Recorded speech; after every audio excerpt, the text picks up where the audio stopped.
Late Night Health continues. I'm Mark Allen. We've got Dr. Benjamin Stong, who is the owner of Kalos Facial Plastic Surgery in Atlanta, Georgia. I've been mispronouncing his name, and I apologize.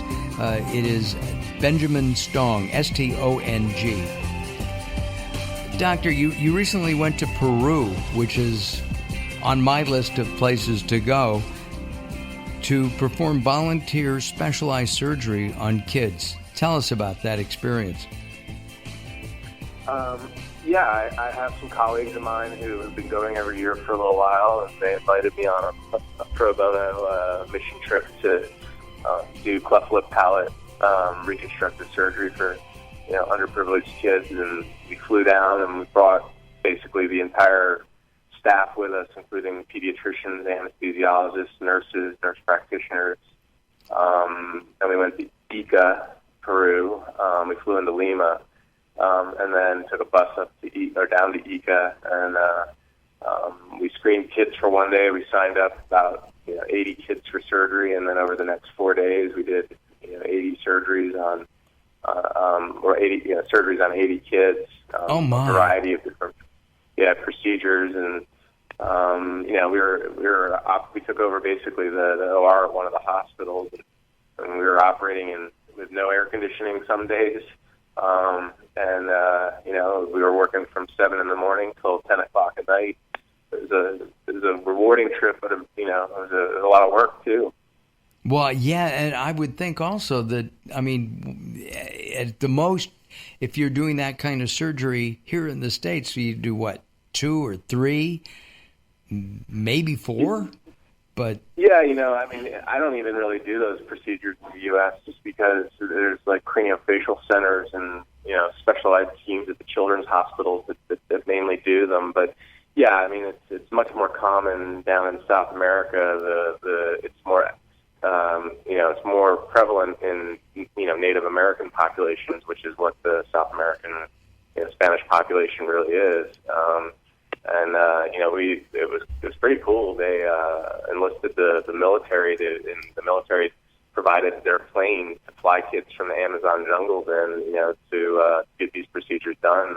Otherwise, they wouldn't be able to get the procedures done. And not only is it a social stigma, growing up with a cleft lip and palate, but the nutritional consequences and et cetera. So it was definitely a rewarding trip, and plan to go back next year too. Oh, that's terrific. I commend you for that. I think that's the kind of thing that doctors should be doing on a regular basis, and I'm very happy to say that you're doing it.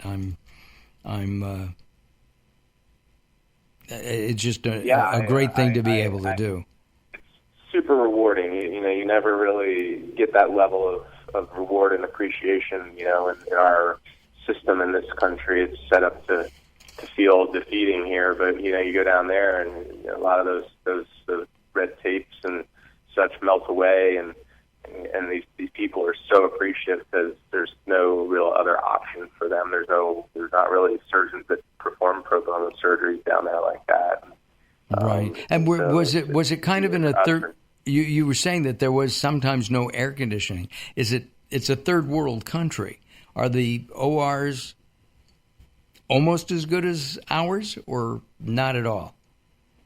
I think it might be comparable to some of our worst ORs in this country, inner city, indigent hospitals, but even there you're going to have better staff and, better supplies. But, it's just that the air conditioning didn't work in our rooms for whatever reason. And some of the days we were there and, you're operating and sweating. It was sometimes uncomfortable, but, you have to keep up the mission and get the work done. I was on a medical mission years ago. I'm not a doctor. I'm a host and a producer. And we went into an OR, and they said it was hot. They actually opened the back door to let air in. And this was in Manila. And they had a woman who had almost a bowling ball-sized tumor on her stomach. It was not cancer, thank God, but they were low on anesthesia.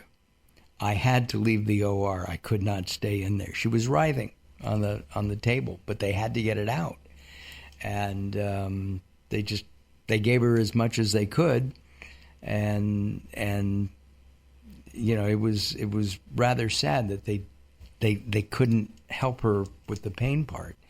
I'll never forget that. We bring our own anesthesiologists. We actually bring our own anesthesia machines, and we bring our own anesthetic gases with us down there. So it's a full service thing. We just need a space to set up, and then the setup happens, and then we basically are a mini hospital for them for however long we're there for. Dr. Stong, I invite you to come back and on the show. I'll make arrangements for that. Maybe in about a month we'll talk some more. Okay. Sure. I would really like that. If somebody is interested, what is your website to find out more about you? Yeah, it's www.kallos.plasticsurgery.com. KalosPlasticSurgery.com. And by the way, I have seen a picture. This guy looks like a rock star. So, go and take a look, guys and gals. And you can see this young surgeon and what he does. I'm Mark Allen. We're going to come back in just a couple moments. Don't go away. Late Night Health continues.